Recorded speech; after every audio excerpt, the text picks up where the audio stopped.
This is Optimal Living Daily, episode 2497. Don't miss the forest for the trees. How to see the big picture by Redzic of redzic.com.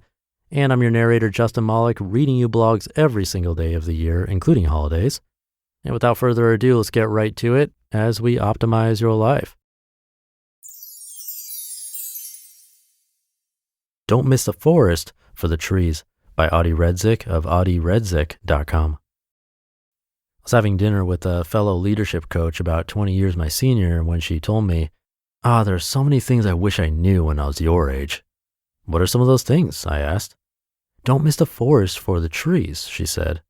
Many times, she told me, life will send you people or signs telling you to take a different road than you've been on to embrace this new thing. Don't ignore it. Don't run away from it. Sometimes those messages will be very uncomfortable, but there is a reason. They're calling you to take the road less traveled by. Taking the road less traveled by, a road that has not been paved, is where greatness is. Apparently that's where deep joy is too, she told me. I was fortunate to hear about her life story, including spending years in a job she knew wasn't right for her. But there was so much social and internal pressure, both conscious and unconscious, that compelled her to stick with it. The same pattern happens in other areas of life too, until one day we wake up and ask, what the hell have I been doing? This is the very question she'd asked herself, but it didn't happen until major events in her life took place. Death of her parents, failing health, job loss, disastrous relationships, and so on. Don't wait for those events, she told me. Pain, guilt, and regret will be enormous. Wake up now. The window of opportunity closes quickly if we don't seize it. So why did she follow that path if she had a call to do otherwise? A preconceived idea of life. I was looking for a set of specific things, not realizing that this is not how life works, she said. Quote, I was too scared to let go of what I thought I wanted in order to get what was meant for me. We can be focused on the things we want, but as time goes on, maybe the things we wanted once aren't the things that are meant for us. And that's a good thing because there are better things in store if we let them, end quote.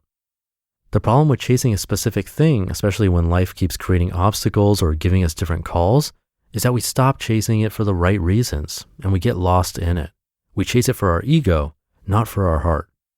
Quote, I got lost in chasing all these things I thought would make me happy, even as my body screamed at me and people came into my life who told me otherwise. You even warned me, but I guess I had to see it for myself. Then when I got some of the things, I realized that they made a 12-year-old me happy, not an adult, end quote. Why did she do it? Pride, obstinance, lack of courage, and presence of fear, attachment to a narrative. Quote, I was preconceived to life itself, too obstinate and proud, insecure, too afraid of change and of letting go of my narrative and my identity to do anything about it. After a while, it was about proving a point, sticking to what I knew.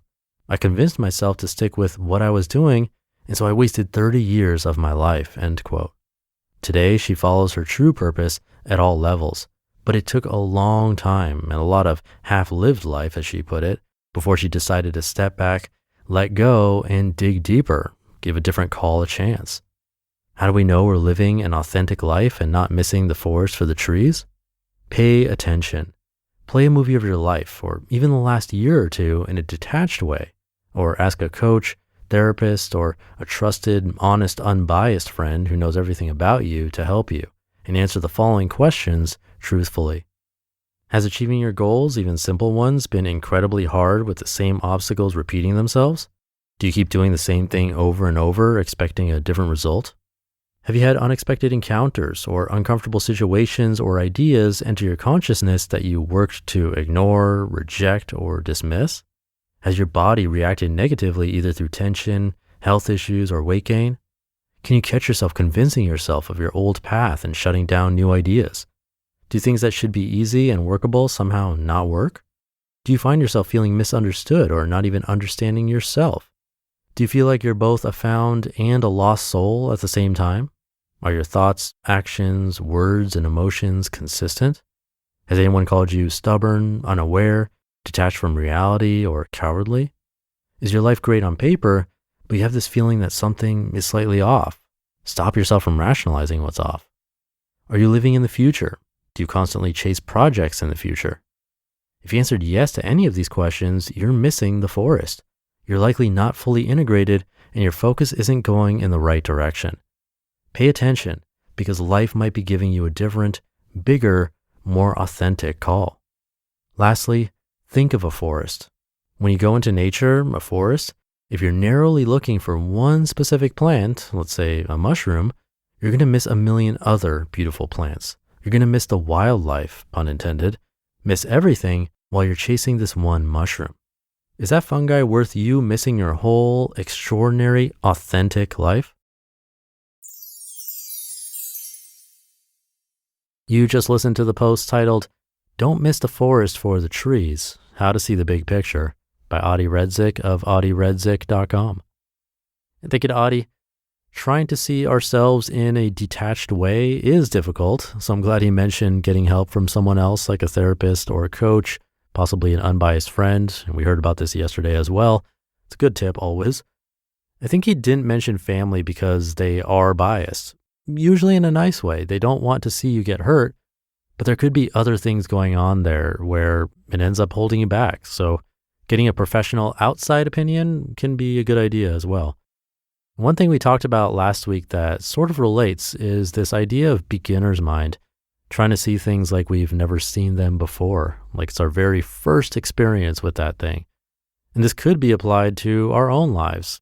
Zooming in, you can look at your day-to-day tasks with beginner's mind if you really wanted to. What did you do this morning and why? Were the reasons based on tradition and expectations, or because it's truly something that's adding value to your life? Beginner's mind can be powerful.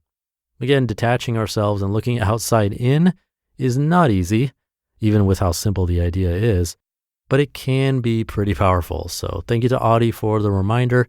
Thank you for being here. Have a great rest of your day, and I'll see you in a moment with our weekly bonus episode where your optimal life awaits.